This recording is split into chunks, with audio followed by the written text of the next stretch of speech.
Madame Bovary. Part 2. Chapter 4. When the first cold days set in, Emma left her bedroom for the sitting room.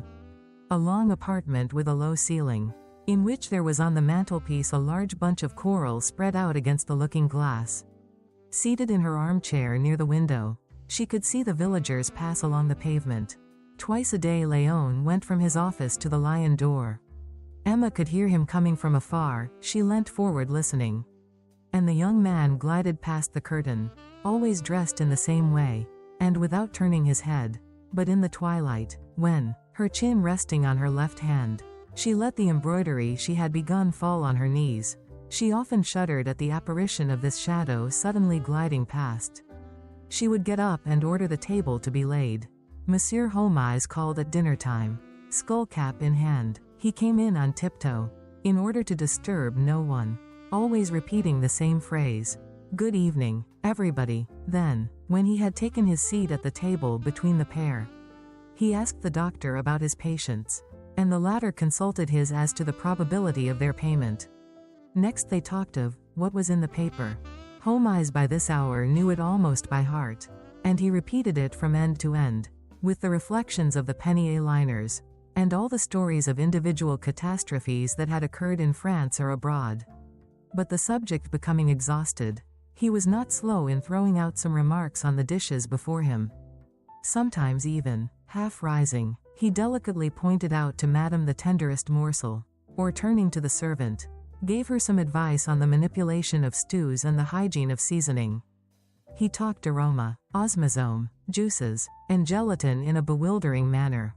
Moreover, Holmes, with his head fuller of recipes than his shop of jars, excelled in making all kinds of preserves, vinegars, and sweet liqueurs. He knew also all the latest inventions in economic stoves, together with the art of preserving cheese and of curing sick wines.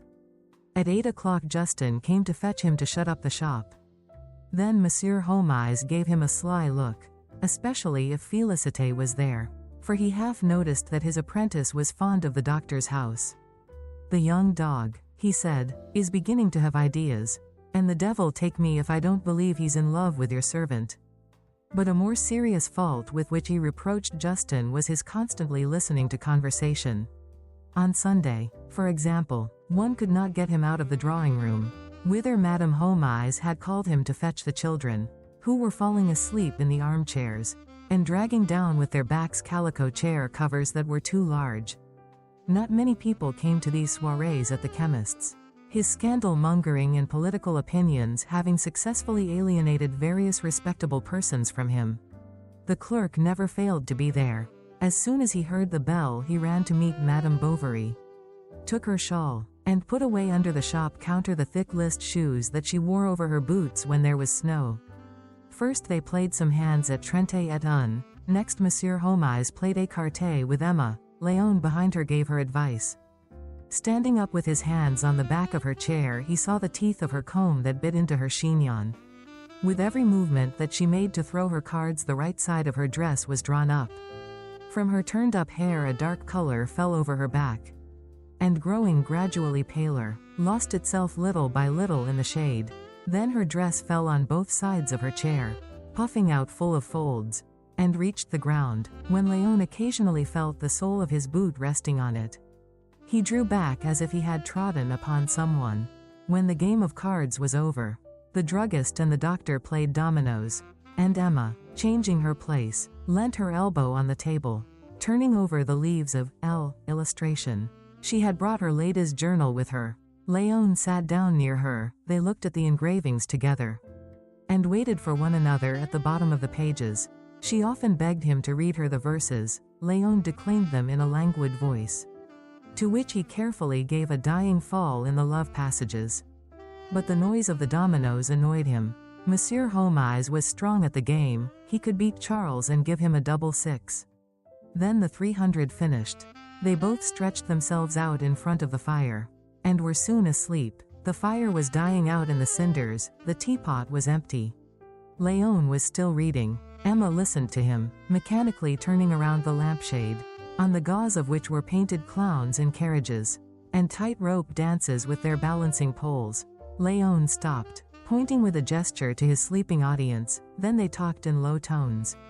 And their conversation seemed the more sweet to them because it was unheard. Thus a kind of bond was established between them, a constant commerce of books and of romances. Monsieur Bovary, little given to jealousy, did not trouble himself about it. On his birthday he received a beautiful phrenological head, all marked with figures to the thorax and painted blue. This was an attention of the clerk's.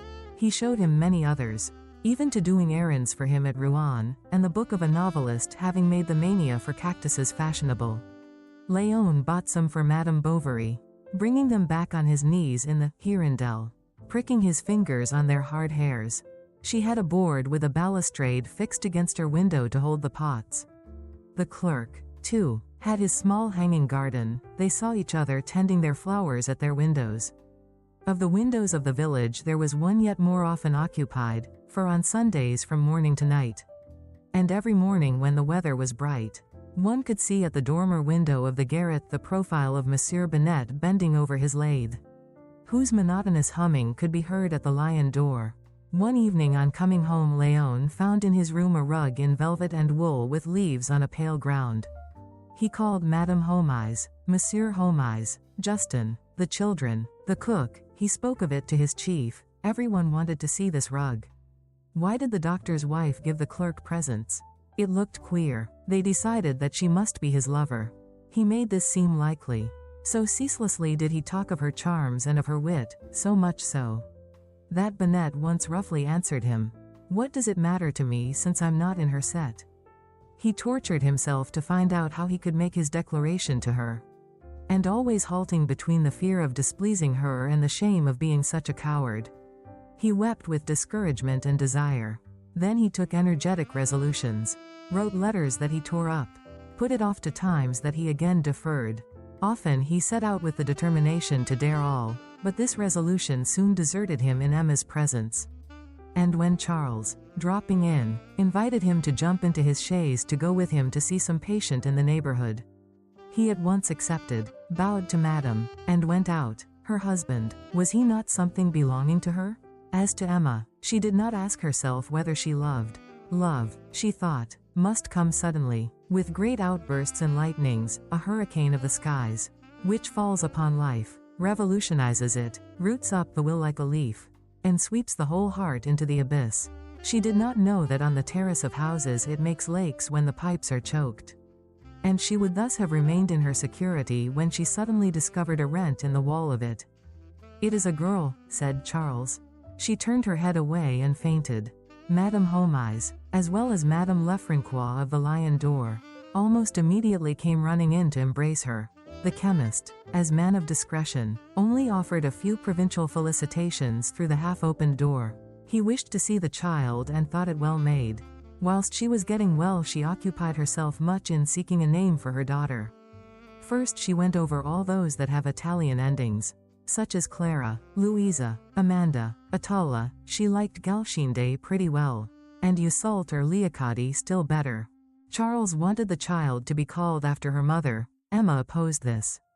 They ran over the calendar from end to end, and then consulted outsiders. "Monsieur Léon," said the chemist, "with whom I was talking about it the other day, wonders you do not choose Madeleine. It is very much in fashion just now." But Madame Bovary, senior, cried out loudly against this name of a sinner. As to Monsieur Homais, he had a preference for all those that recalled some great man, an illustrious fact, or a generous idea, and it was on this system that he had baptized his 4 children. Thus Napoleon represented glory and Franklin liberty. Irma was perhaps a concession to romanticism, but Athalie was a homage to the greatest masterpiece of the French stage. For his philosophical convictions did not interfere with his artistic tastes. In him the thinker did not stifle the man of sentiment. He could make distinctions, make allowances for imagination and fanaticism. In this tragedy, for example, he found fault with the ideas, but admired the style. He detested the conception, but applauded all the details, and loathed the characters while he grew enthusiastic over their dialogue. When he read the fine passages he was transported, but when he thought that mummers would get something out of them for their show, He was disconsolate, and in this confusion of sentiments in which he was involved he would have liked at once to crown Racine with both his hands and discuss with him for a good quarter of an hour. At last Emma remembered that at the chateau of Vaubyessard she had heard the Marchioness call a young lady Berthe. From that moment this name was chosen, and as old Rouault could not come, Monsieur Homais was requested to stand godfather. His gifts were all products from his establishment, to wit, 6 boxes of jujubes, a whole jar of racahout, 3 cakes of marshmallow paste, and 6 sticks of sugar candy into the bargain that he had come across in a cupboard. On the evening of the ceremony there was a grand dinner, the cure was present, there was much excitement. Monsieur Homais towards liqueur time began singing Le Dieu des bons gens. Monsieur Léon sang a barcarolle, and Madame Bovary, Senior, who was godmother, a romance of the time of the Empire, finally. M. Bovary, Senior, insisted on having the child brought down, and began baptizing it with a glass of champagne that he poured over its head. This mockery of the first of the sacraments made the Abbé Bournisien angry. Old Bovary replied by a quotation from La Guerre des Dieux. The cure wanted to leave, the ladies implored. Homais interfered, and they succeeded in making the priest sit down again. And he quietly went on with the half-finished coffee in his saucer. Monsieur Bovary, Senior, stayed at Yonville a month, dazzling the natives by a superb policeman's cap with silver tassels that he wore in the morning when he smoked his pipe in the square. Being also in the habit of drinking a good deal of brandy, he often sent the servant to the Lion d'Or to buy him a bottle, which was put down to his son's account, and to perfume his handkerchiefs he used up his daughter-in-law's whole supply of eau de cologne. The latter did not at all dislike his company. He had knocked about the world. He talked about Berlin, Vienna, and Strasbourg, of his soldier times, of the mistresses he had had, the grand luncheons of which he had partaken. Then he was amiable, and sometimes even, either on the stairs, or in the garden, would seize hold of her waist, crying, "Charles, look out for yourself." Then Madame Bovary, Senior, became alarmed for her son's happiness, and fearing that her husband might in the long run have an immoral influence upon the ideas of the young woman, took care to hurry their departure. Perhaps she had more serious reasons for uneasiness. Monsieur Bovary was not the man to respect anything. One day Emma was suddenly seized with the desire to see her little girl, who had been put to nurse with the carpenter's wife, and, without looking at the calendar to see whether the 6 weeks of the Virgin were yet past, she set out for the Rollets' house, situated at the extreme end of the village, between the highroad and the fields. It was midday. The shutters of the houses were closed and the slate roofs that glittered beneath the fierce light of the blue sky seemed to strike sparks from the crest of the gables. A heavy wind was blowing. Emma felt weak as she walked. The stones of the pavement hurt her. She was doubtful whether she would not go home again, or go in somewhere to rest. At this moment Monsieur Léon came out from a neighboring door with a bundle of papers under his arm. He came to greet her, and stood in the shade in front of the Leroux's shop under the projecting grey awning. Madame Bovary said she was going to see her baby, but that she was beginning to grow tired. "If," said Léon, not daring to go on. "Have you any business to attend to?" she asked. And on the clerk's answer, she begged him to accompany her. That same evening this was known in Yonville, and Madame Touvache, the mayor's wife, declared in the presence of her servant that Madame Bovary was compromising herself. To get to the nurses it was necessary to turn to the left on leaving the street, as if making for the cemetery, and to follow between little houses and yards a small path bordered with privet hedges. They were in bloom, and so were the speedwells, eglantines, thistles, and the sweetbriar that sprang up from the thickets. Through openings in the hedges one could see into the huts, some pigs on a dung heap, or tethered cows rubbing their horns against the trunk of trees. The two, side by side, walked slowly, she leaning upon him, and he restraining his pace, which he regulated by hers. In front of them a swarm of midges fluttered, buzzing in the warm air. They recognized the house by an old walnut tree which shaded it, low and covered with brown tiles. There hung outside it, beneath the dormer window of the garret, a string of onions. Faggots upright against a thorn fence surrounded a bed of lettuce, a few square feet of lavender, and sweet peas strung on sticks. Dirty water was running here and there on the grass, and all round were several indefinite rags, knitted stockings, a red calico jacket, and a large sheet of coarse linen spread over the hedge.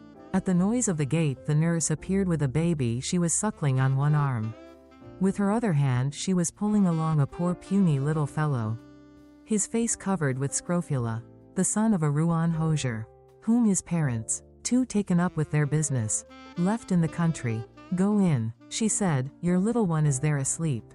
The room on the ground floor, the only one in the dwelling, had at its farther end, against the wall, a large bed without curtains, while a kneading trough took up the side by the window, one pane of which was mended with a piece of blue paper. In the corner behind the door, shining hob-nailed shoes stood in a row under the slab of the washstand.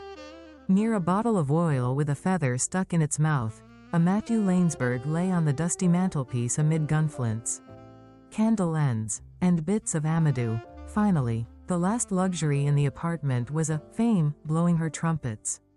A picture cut out, no doubt, from some perfumer's prospectus and nailed to the wall with 6 wooden shoe pegs. Emma's child was asleep in a wicker cradle. She took it up in the wrapping that enveloped it and began singing softly as she rocked herself to and fro. Léon walked up and down the room. It seemed strange to him to see this beautiful woman in her nankeen dress in the midst of all this poverty.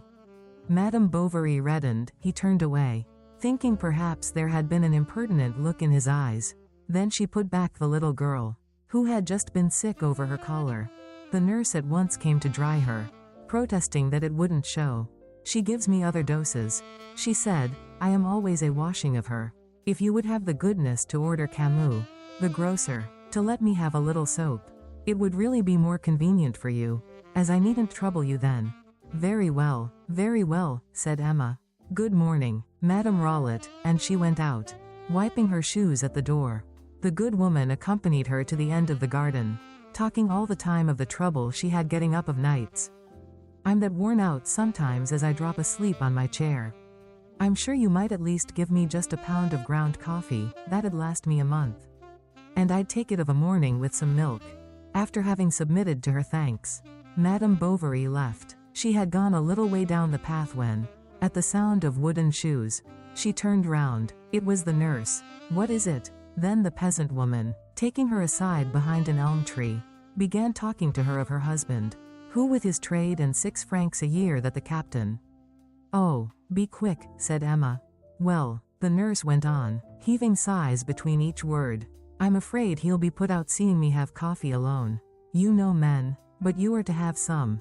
Emma repeated, "I will give you some. You bother me. Oh, dear, my poor, dear lady. You see, in consequence of his wounds he has terrible cramps in the chest. He even says that cider weakens him. Do make haste. Mere Rollet." "Well," the latter continued, making a curtsy, "if it weren't asking too much."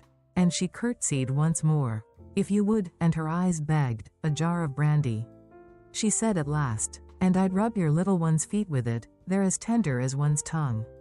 Once rid of the nurse, Emma again took Monsieur Léon's arm. She walked fast for some time, then more slowly, and looking straight in front of her. Her eyes rested on the shoulder of the young man, whose frock coat had a black velvety collar. His brown hair fell over it, straight and carefully arranged. She noticed his nails, which were longer than one wore them at Yonville. It was one of the clerk's chief occupations to trim them, and for this purpose he kept a special knife in his writing desk. They returned to Yonville by the waterside. In the warm season the bank, wider than at other times, showed to their foot the garden walls whence a few steps led to the river.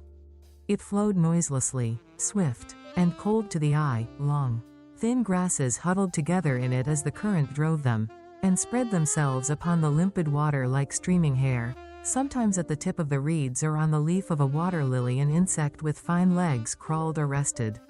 The sun pierced with a ray the small blue bubbles of the waves that, breaking, followed each other. Branchless old willows mirrored their gray backs in the water. Beyond, all around, the meadows seemed empty. It was the dinner hour at the farms, and the young woman and her companion heard nothing as they walked but the fall of their steps on the earth of the path. The words they spoke, and the sound of Emma's dress rustling round her. The walls of the gardens with pieces of bottle on their coping were hot as the glass windows of a conservatory. Wallflowers had sprung up between the bricks, and with the tip of her open sunshade Madame Bovary, as she passed, made some of their faded flowers crumble into a yellow dust, or a spray of overhanging honeysuckle and clematis caught in its fringe and dangled for a moment over the silk. They were talking of a troupe of Spanish dancers who were expected shortly at the Rouen Theatre. "Are you going?" she asked. "If I can," he answered. Had they nothing else to say to one another? Yet their eyes were full of more serious speech, and while they forced themselves to find trivial phrases, they felt the same languor stealing over them both. It was the whisper of the soul, deep, continuous, dominating that of their voices. Surprised with wonder at this strange sweetness, they did not think of speaking of the sensation or of seeking its cause. Coming joys, like tropical shores, throw over the immensity before them their inborn softness, an odorous wind, and we are lulled by this intoxication without a thought of the horizon that we do not even know. In one place the ground had been trodden down by the cattle. They had to step on large green stones put here and there in the mud. She often stopped a moment to look where to place her foot. And tottering on a stone that shook, her arms outspread, her form bent forward with a look of indecision, she would laugh, afraid of falling into the puddles of water. When they arrived in front of her garden, Madame Bovary opened the little gate, ran up the steps and disappeared. Léon returned to his office. His chief was away. He just glanced at the briefs, then cut himself a pen, and at last took up his hat and went out. He went to La Pâture at the top of the Arguelles hills at the beginning of the forest. He threw himself upon the ground under the pines and watched the sky through his fingers. "How bored I am," he said to himself. "How bored I am." He thought he was to be pitied for living in this village, with Home Eyes for a friend and Monsieur Guillaumin for master. The latter, entirely absorbed by his business, wearing gold-rimmed spectacles and red whiskers over a white cravat, understood nothing of mental refinements, although he affected a stiff English manner, which in the beginning had impressed the clerk. As to the chemist's spouse, she was the best wife in Normandy, gentle as a sheep, loving her children, her father, her mother, her cousins, weeping for others' woes, letting everything go in her household, and detesting corsets, but so slow of movement, such a bore to listen to, so common in appearance, and of such restricted conversation, that although she was 30, he only 20, although they slept in rooms next each other and he spoke to her daily, he never thought that she might be a woman for another, or that she possessed anything else of her sex than the gown. And what else was there? Bonnet, a few shopkeepers, 2 or 3 publicans, the cure, and finally, Monsieur Touvache, the mayor, with his 2 sons, rich, crabbed, obtuse persons, who farmed their own lands and had feasts among themselves, bigoted to boot, and quite unbearable companions. But from the general background of all these human faces Emma's stood out isolated and yet farthest off, for between her and him he seemed to see a vague abyss. In the beginning he had called on her several times along with the druggist. Charles had not appeared particularly anxious to see him again, and Léon did not know what to do between his fear of being indiscreet and the desire for an intimacy that seemed almost impossible.